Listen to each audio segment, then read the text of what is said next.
So first off, we'll talk to Bill Walker. Bill Walker is going to go over a few things that he's been working on. And then about halfway through, I'm going to jump in and finish up. So take it away, Bill. All right, thank you, Tina. Okay, PubWorks Unleashed. It includes citizen reporting integrations, financial system integrations, fueling system, PubWorks reporting, and GIS. Citizen reporting integrations include custom service request reporting application, our online service request, which includes service request and fleet service requests, which I'll be covering here in a minute. The custom service request reporting application is an application that was written to interface with a third-party ArcGIS online web application. So essentially what it does and what we're able to do is if you have any ArcGIS data, and in this case it was service request and code enforcement data that was put together in ArcGIS Online, we're able to basically pull that data in. So we can query it, pull the data in from the ArcGIS Online application, and put it into the PubWorks service request module. So it's just another way of tying in data from other sources to work with PubWorks.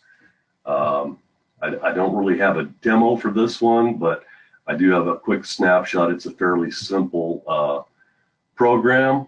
It goes out when you first fire it up. It goes out and looks to see, oh, okay, there's 5 service requests that are in ArcGIS Online. At that point, there was no code enforcement. For a total of 5 records to be transferred, you simply click it, click run, and it goes out and pulls that data in and puts it into PubWorks service request module. And that includes photos and whatever other data is available. Now, this particular application can be run as a desktop app, like what you're seeing here. It can also be ran as a Windows service. So it runs in the background. It's configurable to pick the time and number of times a day that it actually could go out and pull for that data. That is one of the integrations, and that can be configured to work with any other ArcGIS Online data as well. So next we have the online service request. This is our web application that can be used a couple of different ways. It can be a public-facing web application, so you put it out there on your website and allow the public to submit service requests. So for instance, there's a dead animal in the road and it needs to be picked up, or there's a stop sign missing, that sort of thing. So the web app itself allows them to enter the location information, what the request type is, and then it when they submit it, it sends it to the PubWorks system. So versions for service request and fleet request both. Quick look at the online service request web page itself. And I'm going to demo this here in a minute, but I just wanted to go over the page itself. So as you notice, there's inputs colored in blue. Those are required. And the rest are optional inputs, but and this is configurable as well. So you could have, the fields colored in blue are the required inputs, and that is configurable to a degree. Obviously, the request type and a location are always going to be not optional. You need to know where it is and what it was that was going on. But first name, last name, phone number, address, those sort of things, you can pick if you want those to be optional or are mandatory. So a little bit about the page itself. It's kind of divided into 2 sections. You can see the map here. Down to where it says service request lookup. Everything above that is the input area. So once you filled that all in, you submit the request, which I'm going to go over in just a minute here. At that point, it goes out, it submits the data, does some things, and lets you know that it's completed. And then the bottom portion is the request lookup. So, for instance, you've submitted a request. Sometime later, you decide you want to check on the status. So, based on your email, you can look up the status of that request, which I'm going to demo right now as soon as I get the page. Okay, so here's an actual live page. So I'm just going to step through briefly and show you how this thing works.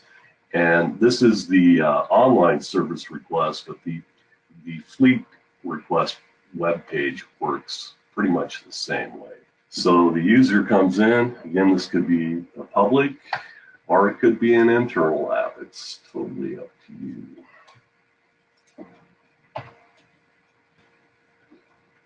Okay, so again, I'm just going to fill in the required fields. There's an alley complaint, and it's on Babbitt Lane. The map reflects the location.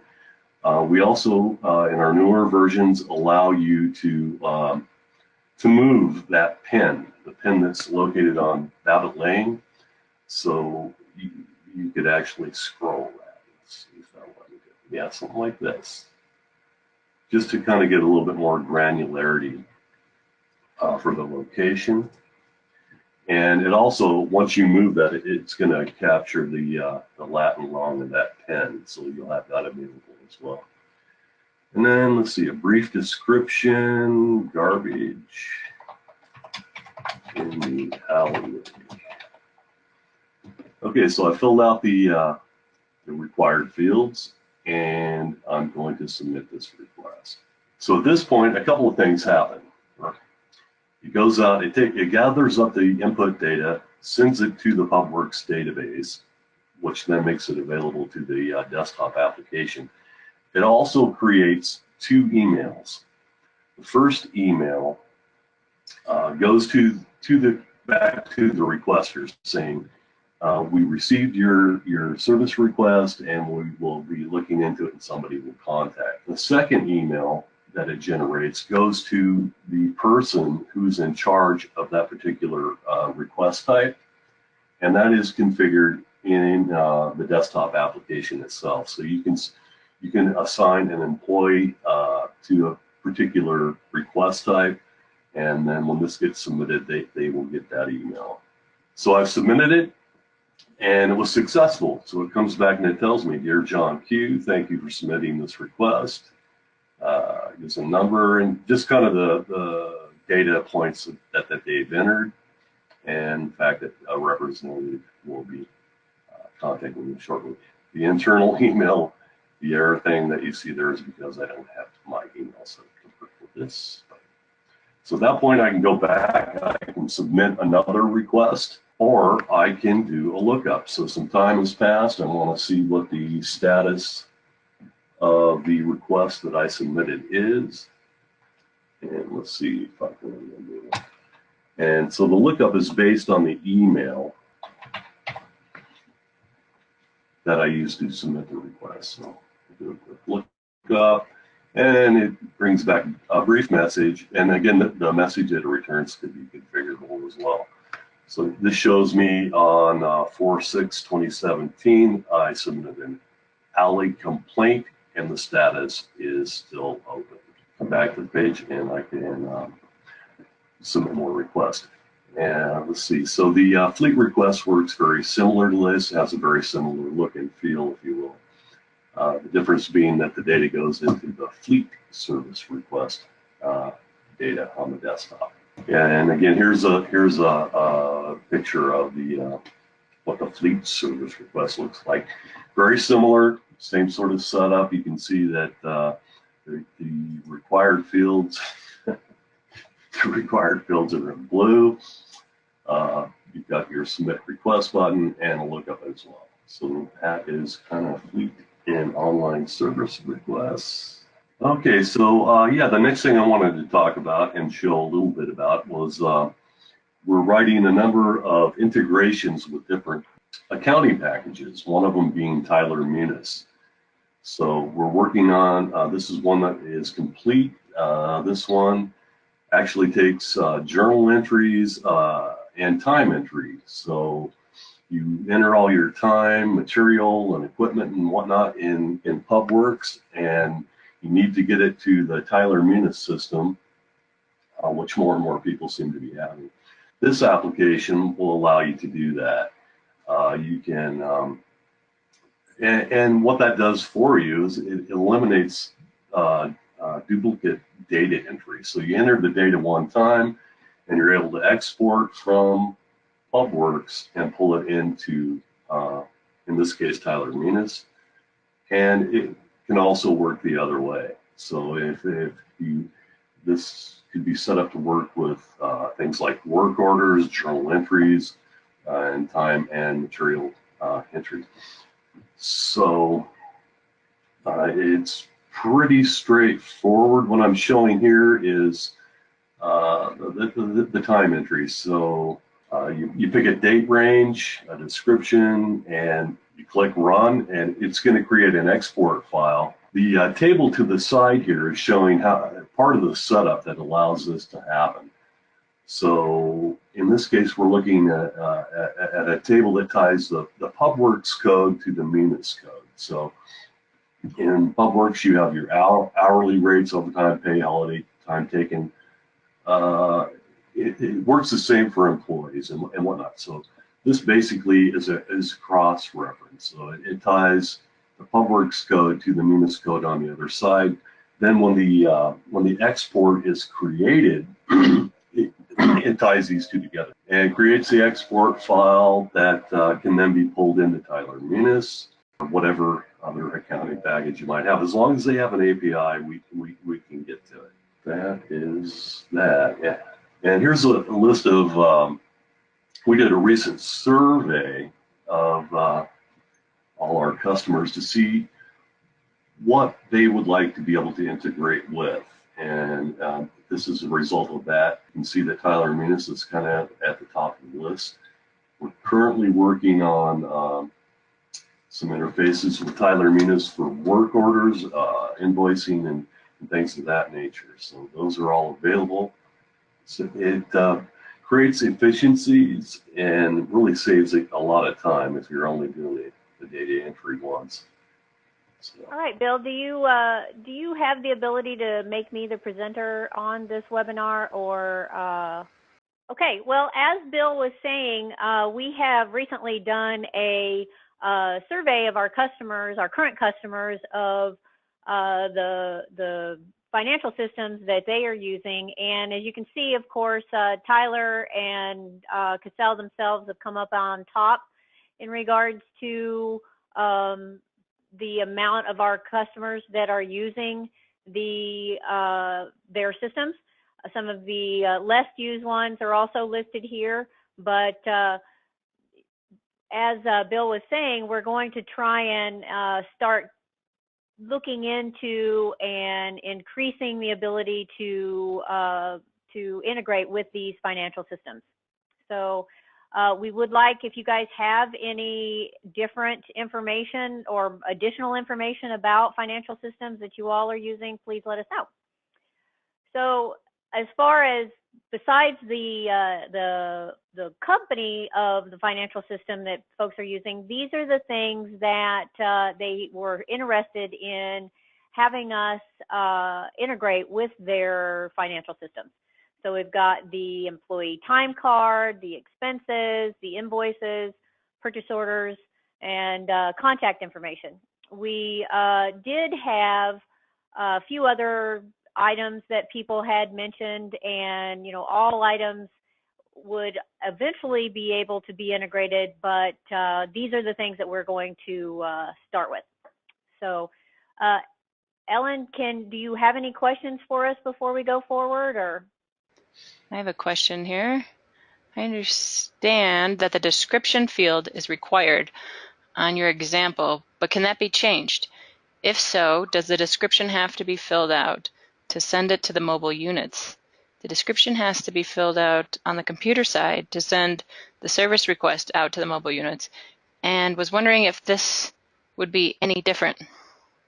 Yeah, so I think that the question was, does the description have to be filled out on the online service request? Does that suggest that you get? Okay, the answer is it could be optional. So yeah, all of the inputs other than the request type and location, we could work around. So we can make whatever optional inputs or mandatory if you want. So the answer is, I think we could get away with not sending the description, but it seems like you would want that to be there. Well, the description is also going to, the desktop itself is going to require the description. So we would absolutely need to have the description come through. Ellen, did you have another question? Yes. Is there a way to limit the locations a user can see in this form? Also request type.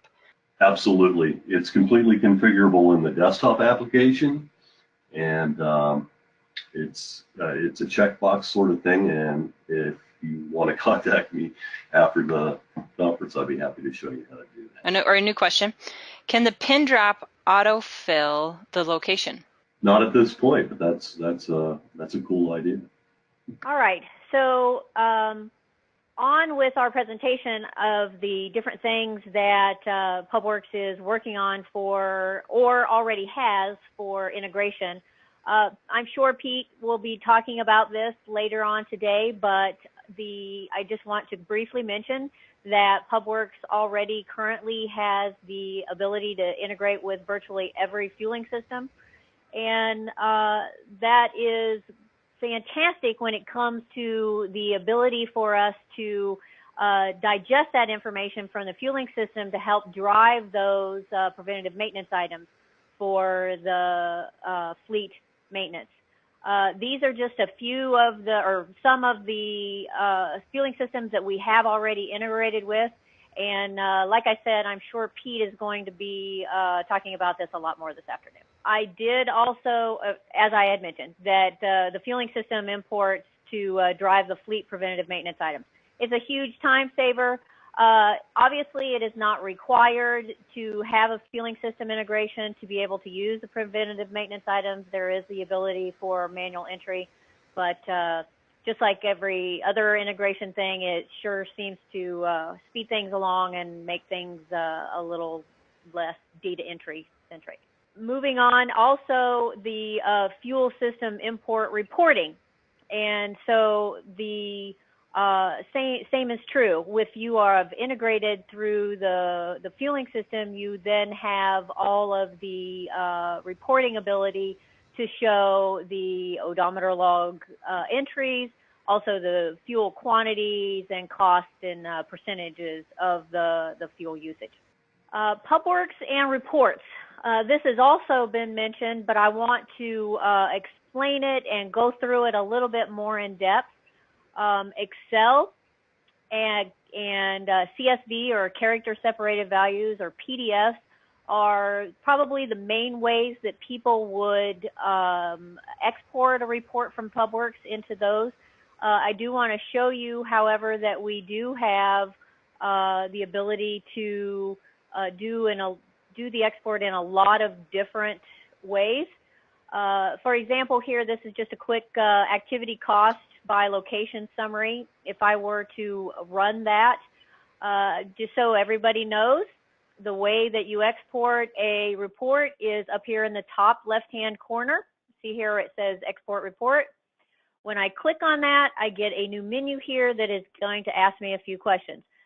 First off is, what type of format do you want it exported in? And as you can see here, we have a fairly extensive list of the ways that you could export a report out of PubWorks. And I just wanted to quickly show you what some of those look like. So if I was exporting to Excel, the report would look like this as it exported into Excel. A couple of notes, things to mention about printing out a report that has come from PubWorks into Excel. If you go to the File menu, You of course will want to do things such as the margins and things of that nature will need to be set so that you can print this out correctly. So as I hit the print menu here, you can see here I've got fit all columns to one page. That just makes it so that all of the columns that are on the report that you have will fit properly on the page and so forth. Other ways that we typically print out reports. Let's look at a comma separated or a character separated. And I'm going to open this one up with WordPad so we can see here. I have made this one be a little more dramatic than you guys probably would typically happen. You know, typically someone would use quotations and comments here, but I wanted to make this a little bit more dramatic so that you could see the difference. The way that you choose what this information is going to be is by when you are printing the report. So let's go back to printing the report. Tell it that we want a CSV. And when you say, okay, it's asking you some questions over here. What do you want to use as a delimiter and what do you want to use as a separator? In the example that I gave, I was using the dollar signs and the asterisks so that you could see the main thing here. All right. And last but not least, as far as the samples are concerned, PDF. You know, PDF was printing a report out in a PDF is a great way to be able to email it to someone. If you needed to, you know, email this to a council member or somebody of that nature, you would have the ability to print any report within PubWorks, create a PDF of it, and email it off to them. All right, well, let's go back to our presentation here. And let's move on to GIS data. I'm going to obviously talk a lot about this tomorrow, but I want to briefly touch on it in regards to how PubWorks data can be used within PubWorks. If you have the map viewer for your PubWorks software, you would have the ability to import locations and location features from your GIS data. The things that are required to be able to do that are, one, of course, you have to be an administrator of the map to have access to the data manager itself. This here is a picture of the data, you know, a clip of the data manager, and I'll be going over this in more depth tomorrow. Data requirements. This is probably the hardest part of this, and it's the hardest part in sharing data between any software packages, whether it be your accounting packages or your financial packages or your GIS packages. The important thing is that the data that is required by both softwares is present. And so, for an example, the information that would need to be present in your GIS data is, of course, a unique ID.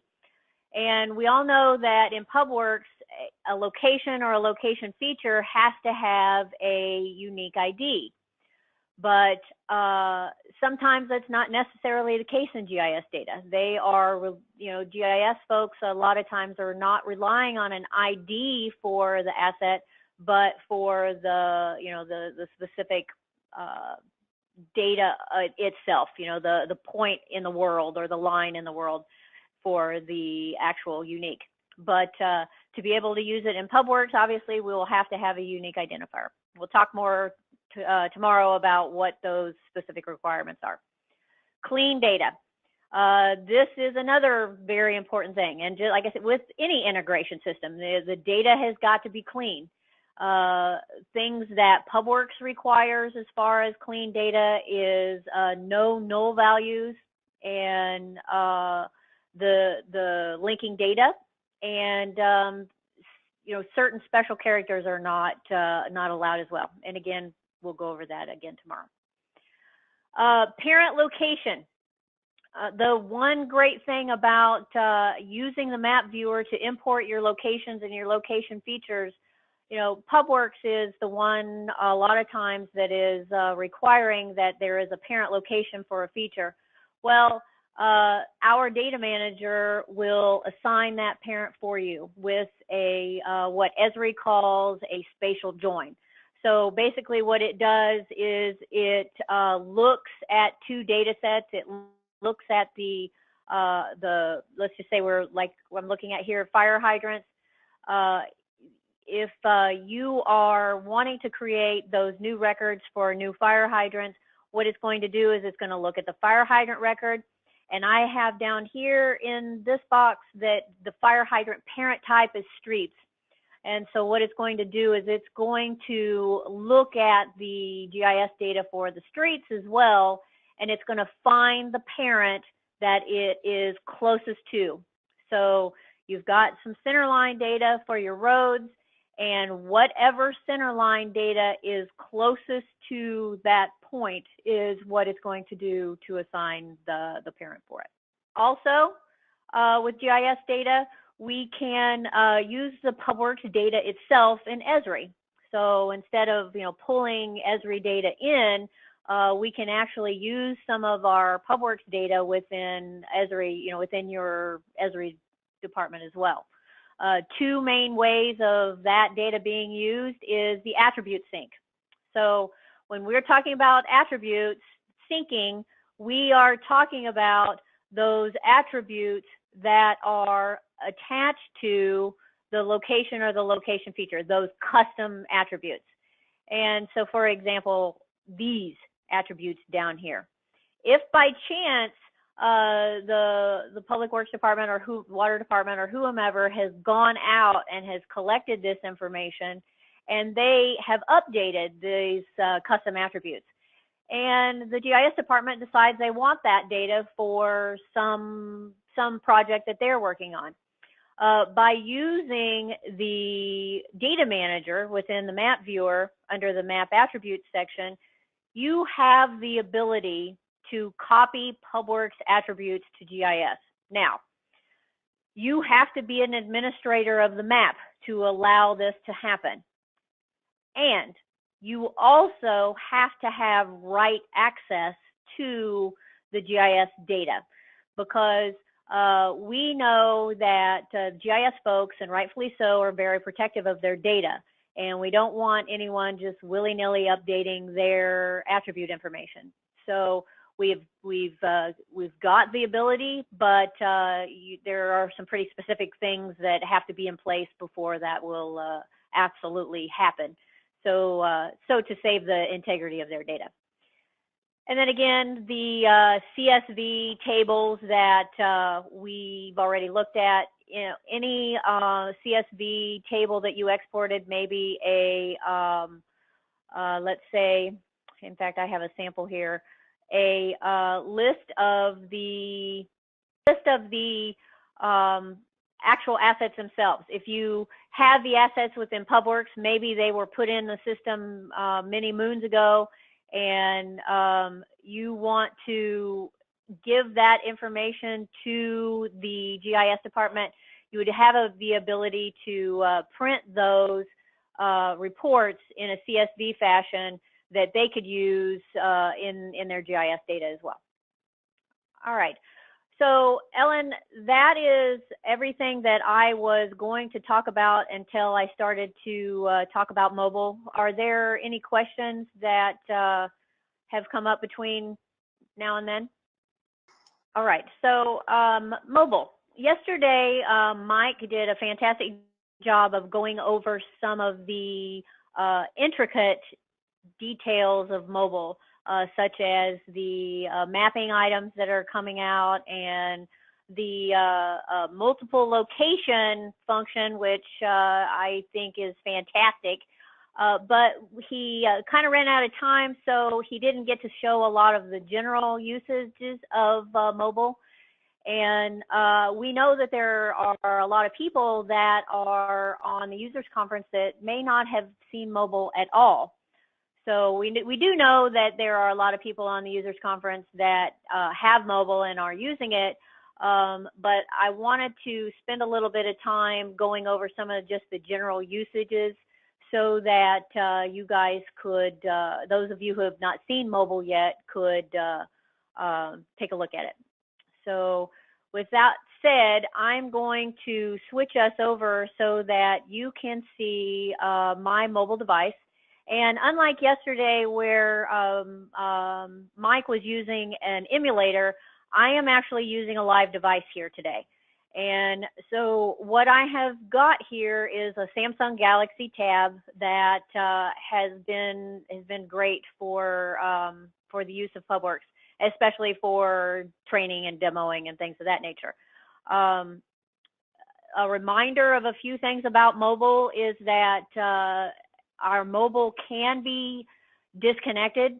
So if you are in the office with your Wi-Fi and you collect your request for the day, and then you leave the office and go over the mountain or go over the hill or wherever you do not have Wi-Fi service or cellular service, you would still have those requests available to you. And any data that you enter into the system, into the device, will upload back to the main database once you return to connectivity.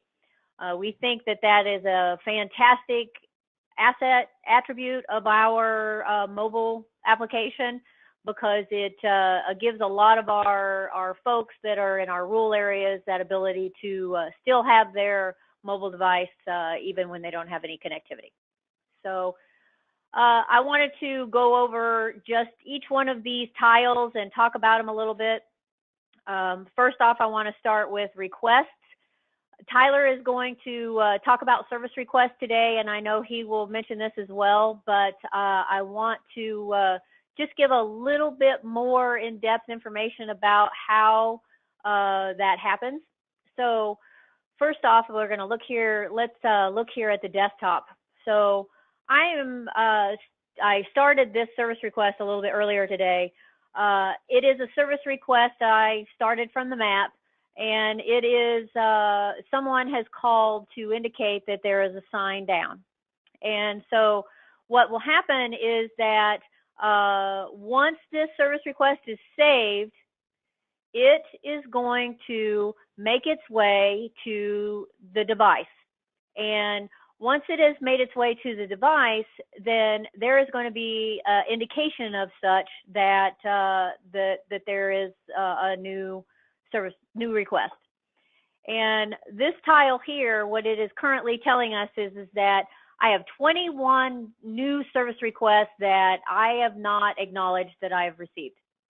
And then I have 27 service requests that are open that I have acknowledged. So apparently I have a lot of work to do. When I click on that tile, I get the list of my service requests. And so I can see here, these are my service requests that are assigned to me. And this list here is everyone else's. So if by chance, so the device I'm working on here belongs to Tim Lake. And so Tim Lake is on vacation this week. And so somebody has to keep tabs on his service request. They would have the ability to find and see his service requests on the others tab as well. All right. So back to my service requests, this little blue indicator here is telling me that I have not acknowledged the receipt of this service request. So when I click on that service request, it's going to ask me to acknowledge it. And when I acknowledge it, what's going to happen is that there is going to be a note that is sent back to the service request in the office, so that the person who has created the service request will know that that person has acknowledged the receipt of the service request. And, you know, we think that that is a good practice, because there are times that some of these service requests are time sensitive. And so if you are in the office and you've entered a service request and you don't see that that service request has been acknowledged yet, it might behoove you to call them or somehow get a hold of them to indicate that they have the service request. So I'm back here on the desktop, and you can see right here today at 11:49 Eastern Time, Tim Lake acknowledged the receipt of this service request. So that's how the folks in the office are going to know that the folks in the field have received their service request. Okay. All right. So let's talk just a little bit about what else you have the ability to do on the device to a service request once you've received it. When you edit this service request, you have the ability to edit all of the boxes strictly by editing the information on the device. So if by chance I needed to edit the caller information, if the phone number was incorrect and I wanted to add it, or I wanted to add any of the other information that maybe wasn't specifically initially put in, let's say I wanted to create a note. So if I wanted to add a note that will also be attached to this service request back in the office, all I have to do is I'm going to touch this little note add here, and it's going to bring up this request note. And one fantastic thing that we're being told about in the field is the fact that on a mobile device, you have a microphone that allows you to speak your note. So I'm just going to quickly put a note in here. Found sign in West Ditch, period.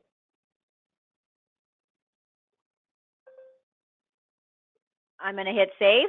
And what's going to happen is that note is going to come back to the office and will be indicated here in the note section of the service request as well.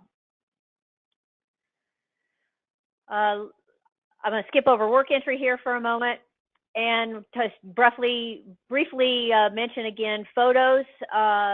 Mike mentioned and demoed yesterday the ability to take a photo. So if you show up on site and want to take a photo of the situation that was there when you arrived, you could do that. And so what we're seeing a lot of folks do is just that. They're taking a photo when they arrive and they're taking a photo when they leave. So that gives them the ability to have more documentation about the service request itself. And again, as Mike showed yesterday, what will happen is that those photos will make their way back to the office and will show up here underneath the More button. Okay, let's go back to work entry. And so Bill Jackson talked yesterday about daily activities and crew activities. And Mike also talked about them a little bit. I just want to briefly mention them again. So I'm Tim Lake, and this is my service request that I have taken care of. I have that ability to enter the work that was performed to solve this service request right here on my device. So I'm going to add my task. And another nice thing about the mobile device is that you have that recent tab. So, Tim Lake probably only performs the, several different tasks during his day. And all of his recent tasks will be listed here so that he can just easily and quickly go through them. But if it is a task that was not listed here in his recent, you have, we come back over here to the entire list and you can search for them as well. Search for them by name or by code or even by type. So I'm going to choose this sign repair and maintenance as my task. I'm going to add my hours. So I'm just going to say that It took me an hour and a half. And we've tried to make this mobile device as large hand friendly as possible, because we recognize that it can, mobile device can sometimes be hard to use in the field. I'm going to add my equipment. Again, I've got my recents. You'll notice that it copied my hours just like the desktop does. And materials. So I'm going to say we had to replace the post. And again, what's going to happen is that this is going to, once this work record has been approved, it'll reduce the inventory just like any other activity does. Okay, so I have entered that work entry and I'm going to hit save.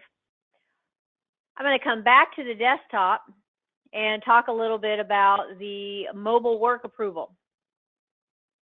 So what will happen is all of those work records that were entered into the system are going to come back to the office in this mobile work approval area. And it will then give someone in the office, we typically see this either being done by the supervisors or someone that has the knowledge to know that the information that has been put in here is correct. And what it allows for us to do is come in here and say whether the work record that has been entered has been approved or disapproved.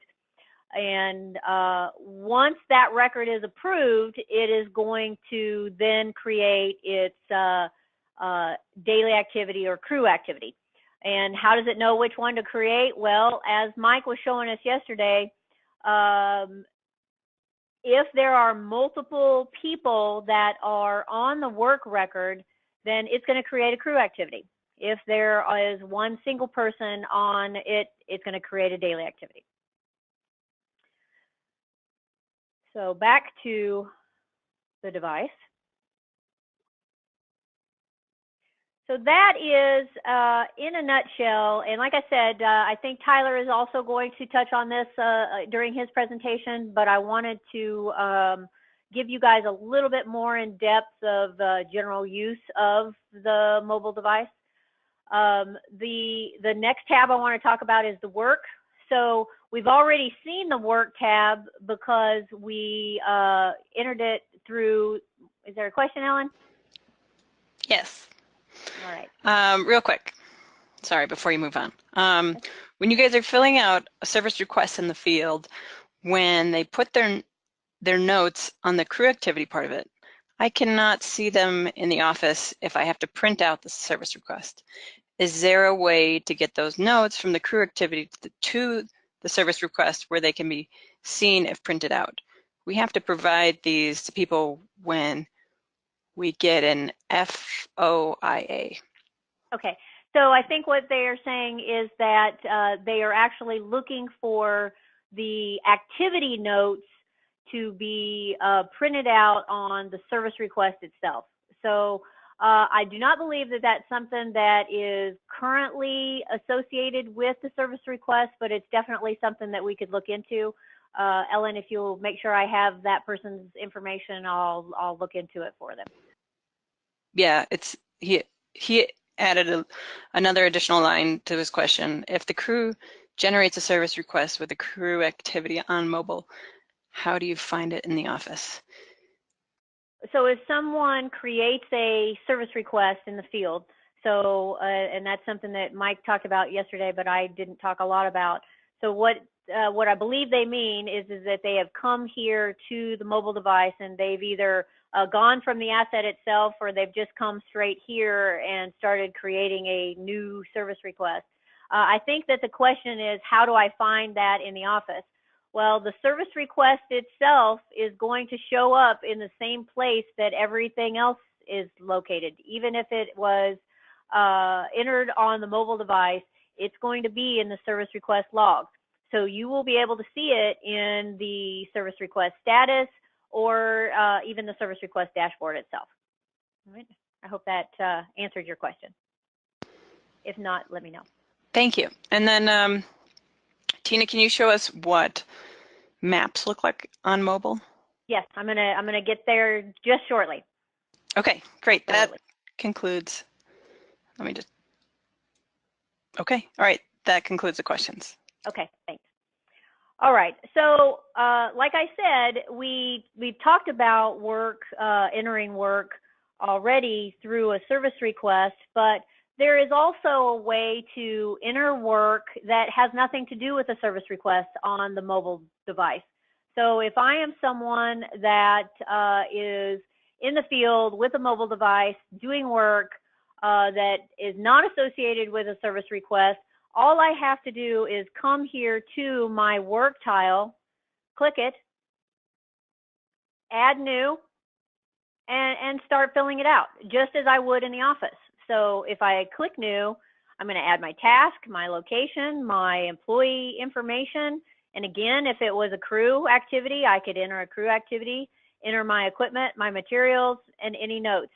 And the exact same thing that is going to happen. Once this is saved, it's going to come back to the office to the mobile work approval to be approved or disapproved so that it can be determined whether it is going to go into the database or not at that time. Also, briefly, over here, this little thumbs up is, I don't know if you guys can see that very well, but right now, all that I see here are hollow. What that means is that they have not been approved or disapproved.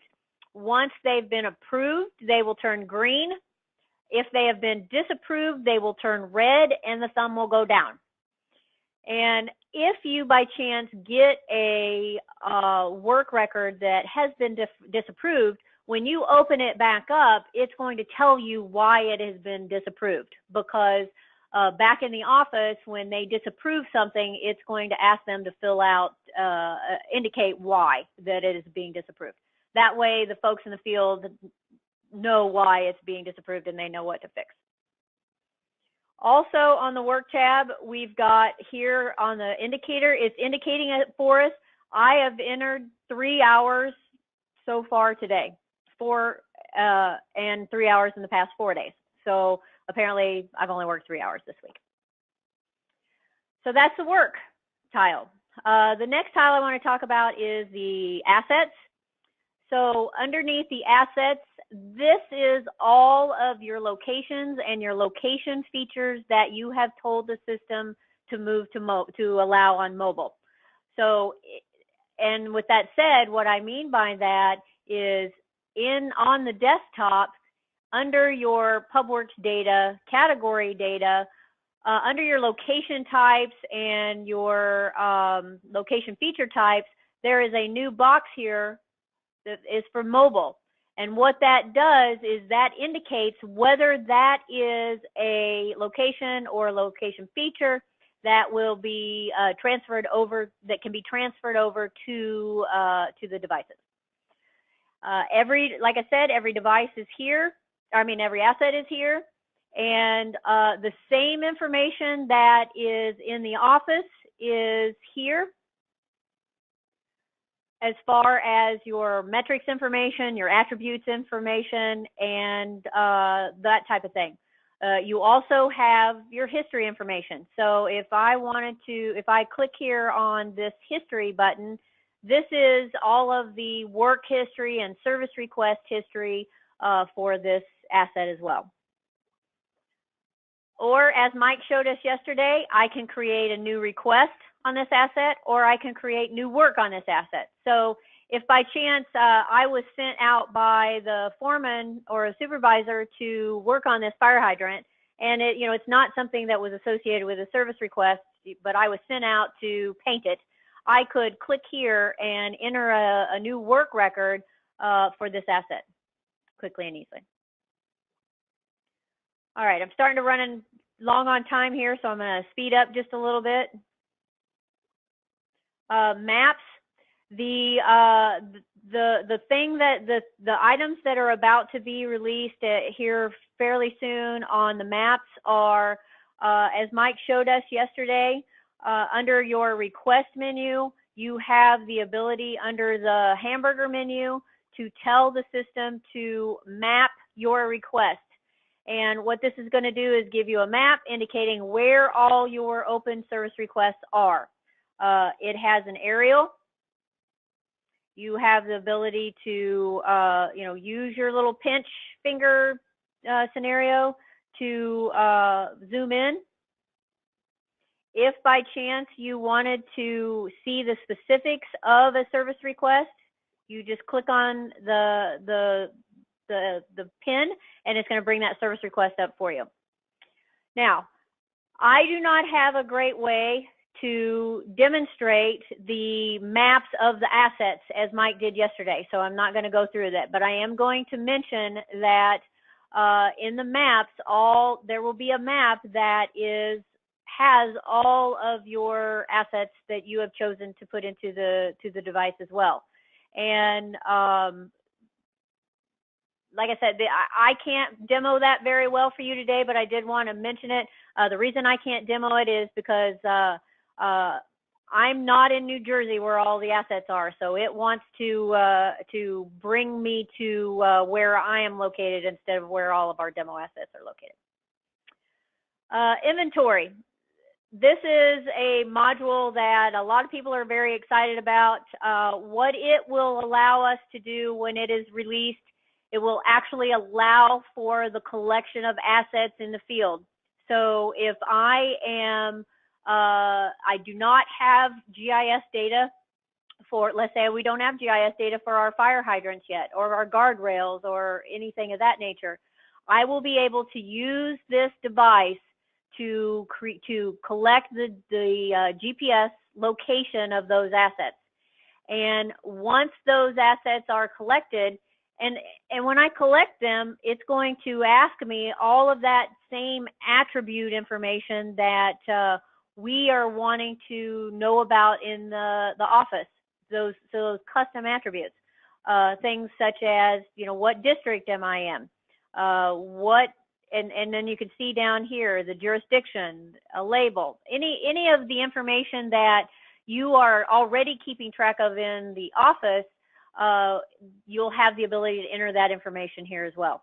And what will happen once you save this record, a new PubWorks record is, once it's linked back, once it's synced back. So if you are not in Wi-Fi or cellular service, it's not going to happen automatically. But if you were in cellular or Wi-Fi connection, that new fire hydrant record is going to be added in the field or in the office under your location feature records.